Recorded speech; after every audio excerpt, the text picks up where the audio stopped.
یہ صرف محرم نہیں، یہ قربانی کی وہ داستان ہے جو رہتی دنیا تک انسانیت کو جگاتی رہے گی۔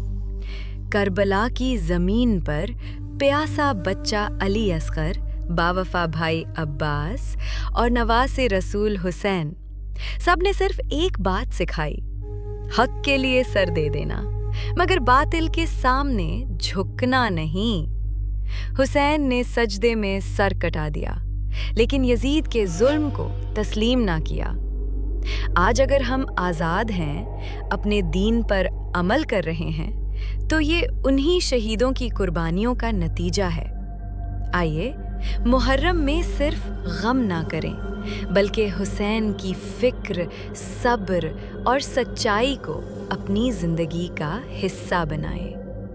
کربلا صرف تاریخ نہیں، یہ ہر دور کے انسان کے ضمیر کی پکار ہے۔